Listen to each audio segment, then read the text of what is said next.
Assalamualaikum and good evening. You're now with me, Yusuf Shukri for TVS Nightline. We'll begin with the story.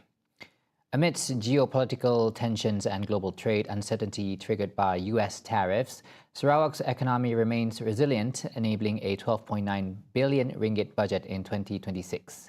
Deputy Premier Dato' Ahmad Awang Tengah Ali Hassan says the budget underscores the Sarawak government's efforts to sustain economic growth and driving the state's development. Kita berbangga bahawa walaupun kita berdepan dengan cabaran dari segi geopolitiknya,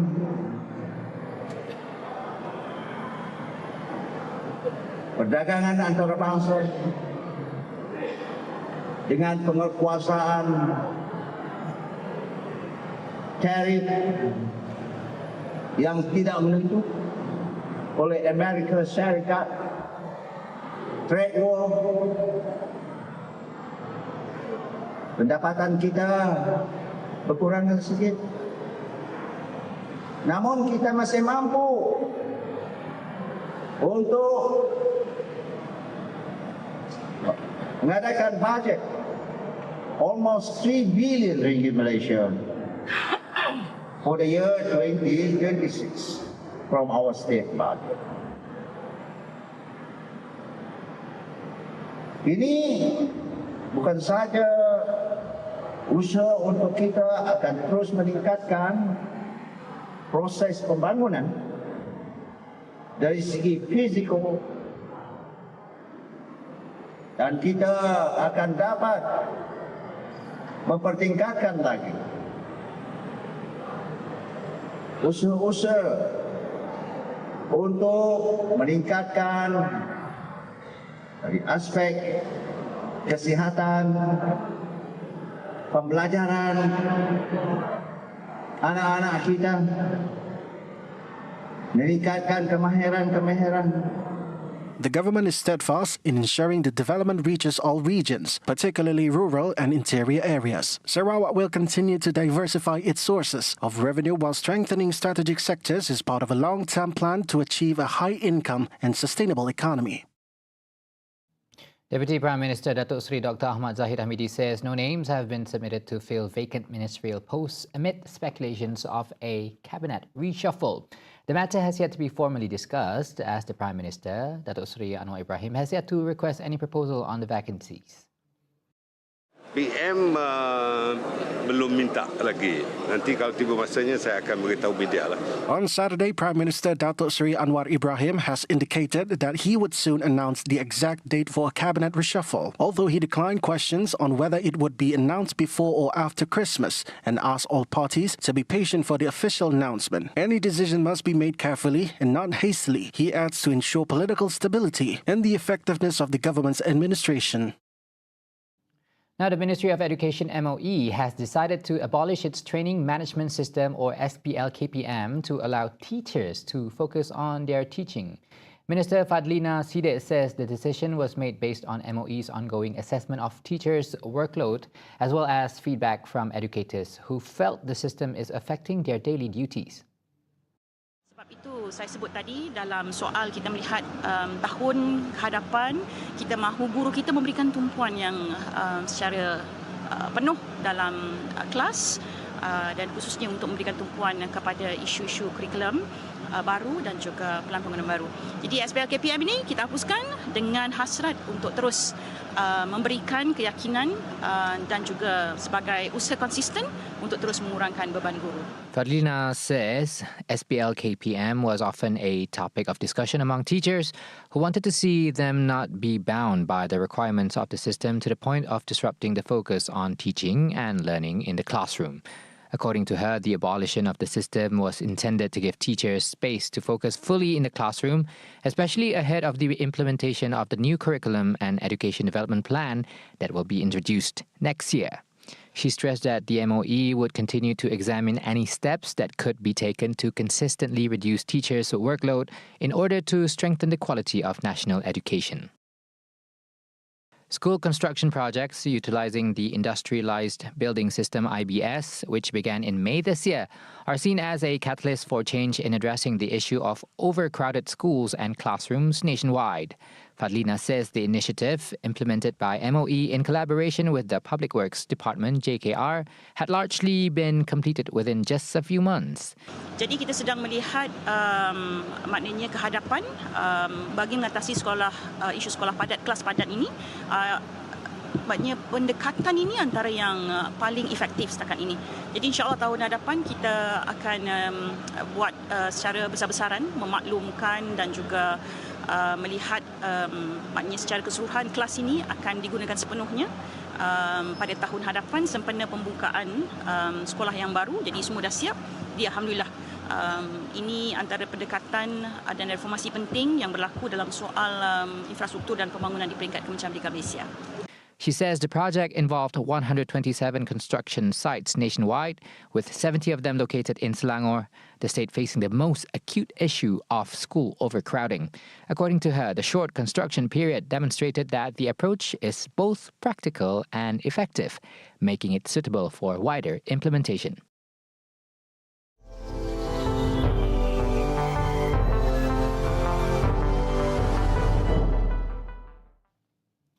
Thailand's health ministry reports the first civilian death, effectively becoming the country's first non-military death since the long-standing conflict reignited in fighting this month. Its spokesman Ekachai Piensri Wachara confirms that the civilian killed in Sisaket province.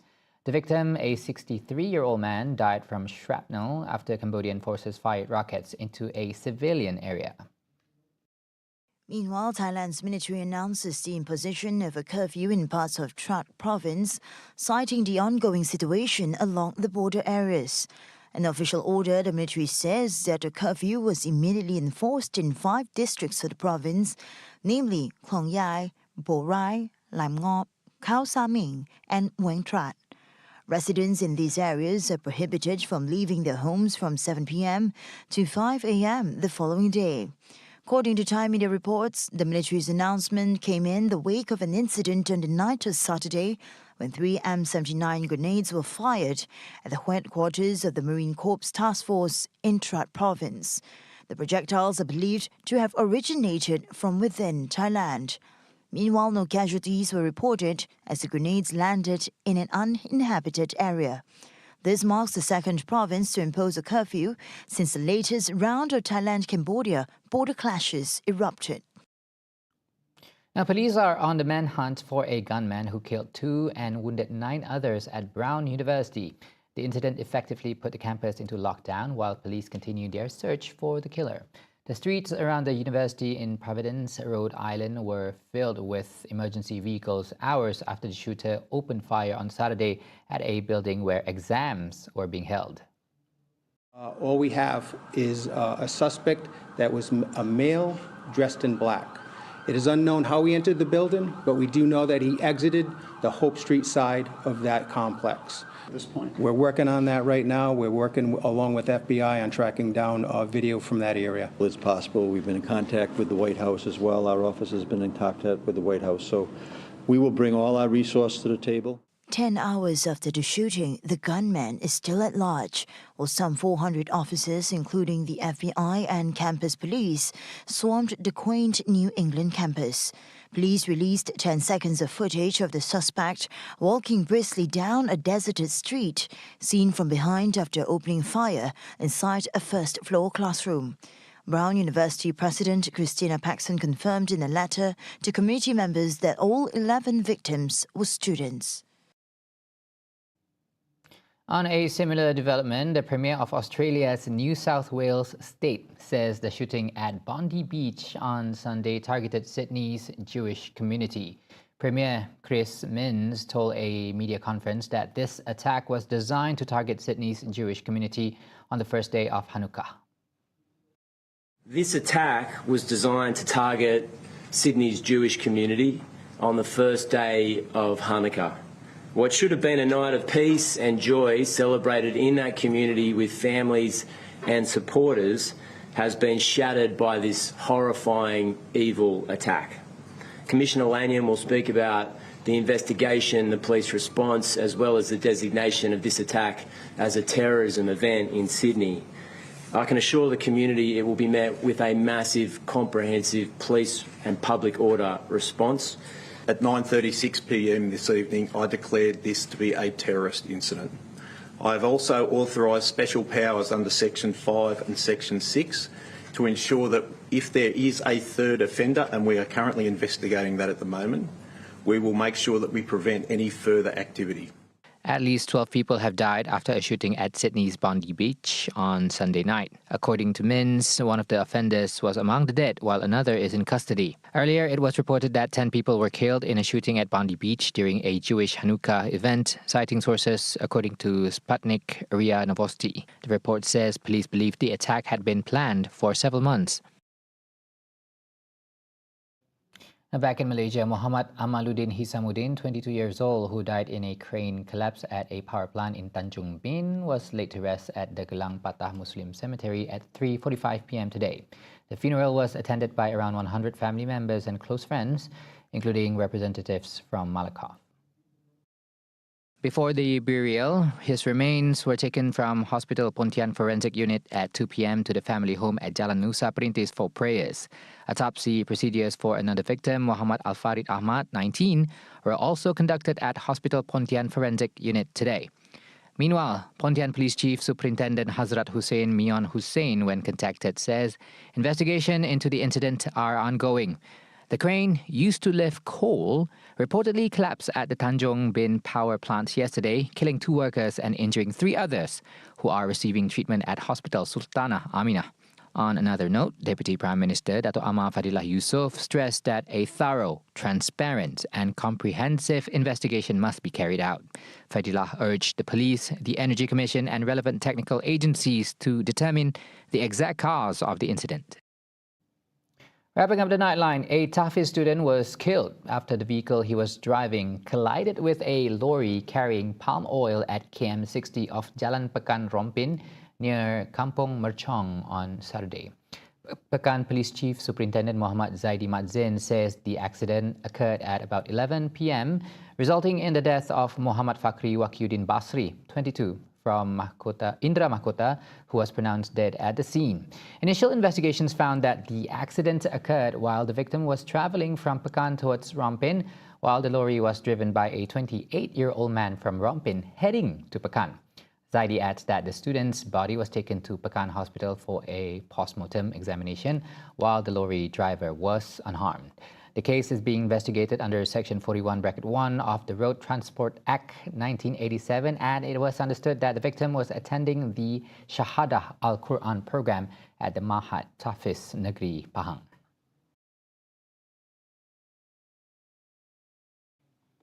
And don't forget to witness all the action and greatness of the 33rd SEA Games in Thailand from December 9th to December 20th. Live exclusively on TVS 122, TVS Inspire and our TVS SEA Games YouTube channel, world on your screen, anytime, anywhere. And those were the updates on TVS Nightline. I'm Yusuf Shukri. Thank you for watching. Good night. Assalamualaikum.